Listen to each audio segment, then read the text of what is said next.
Hi everybody.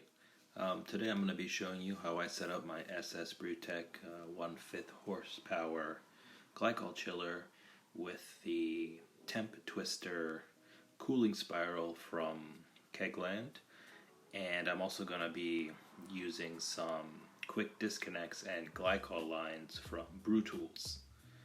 I'm just starting out here filling my chiller with regular tap water just to check for any leaks. The sight glass is prone to leak from the bottom, so just before I get any glycol in there, I want to make sure nothing is spilling out. And it's looking pretty good here.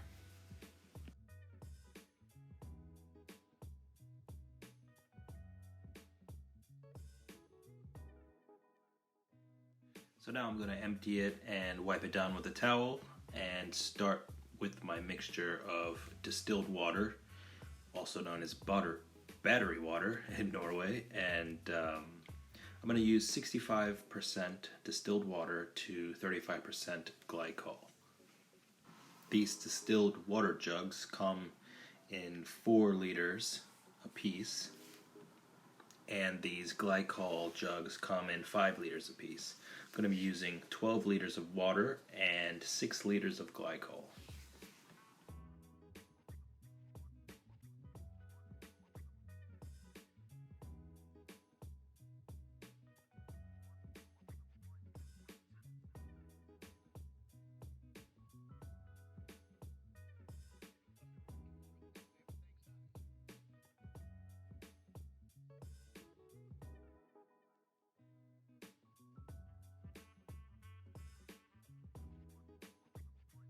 So I gave the mixture a good mix, and I filled up the reservoir, making sure I cover all of the chilling coils so I could just get it started.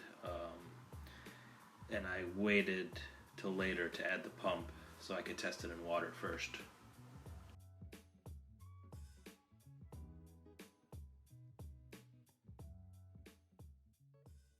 So this is the first time I'm powering on the unit.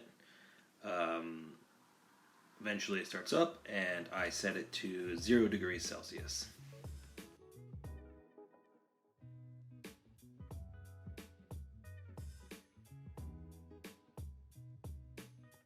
Once everything got up and started, I gave it a little bit extra of a top up to cover the coils and gave it a little bit of a stir.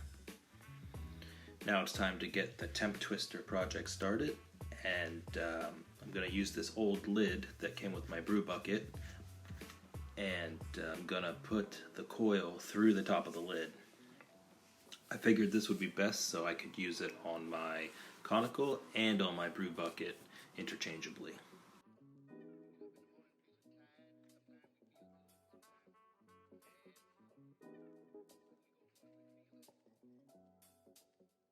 The coil came with these really cool weldless bulkheads, and I didn't really have a plan on placement. I just kind of went for the middle and drilled some holes.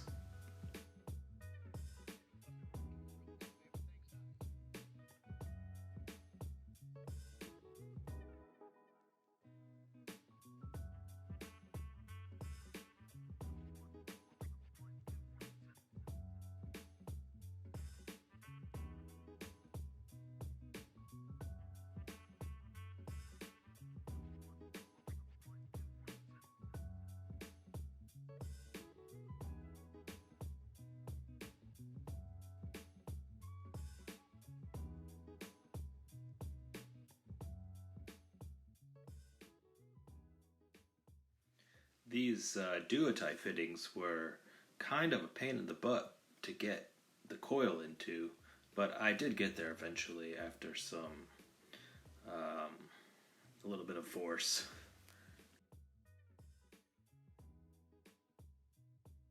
Yeah, I think it looks pretty okay. I think it turned out pretty good. I think it should fit just about right. So here I just picked an arbitrary number, what I thought looked good. I went with 7 centimeters so I could cut them down so I don't have these 2 huge long poles sticking out. I used a cheap little pipe cutter that I found at my local hardware store. And now I'm going to be adding some compression fittings to add an elbow so the hoses don't need to come up and onto the top of the fermenter. They can just plug in kind of on the side instead.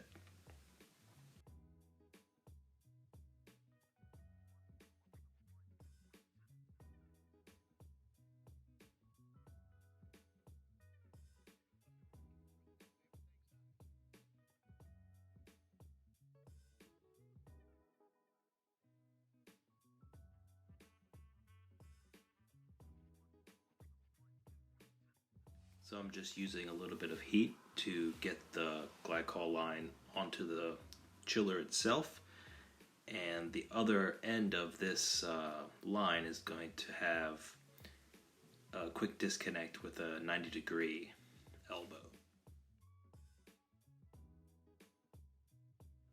So I decided against using hose clamps on the disconnects themselves because they are very tight into the line. I'm not even sure that it's necessary for the ones attached to the chiller, but for those I thought it'd be a little bit better to be better safe than sorry. So the disconnects that I was most excited for that Brewtools has come out with are these panel ones. They fit perfectly into my chiller's pre-cut holes for the stock barbs, and they just take a little bit of little force to remove. The nut on the inside is glued in, so it takes a little bit of prying. But after just a minute or two of working it and trying not to tear the inner foam, you can get it pretty good with enough room for the nut to screw in nicely.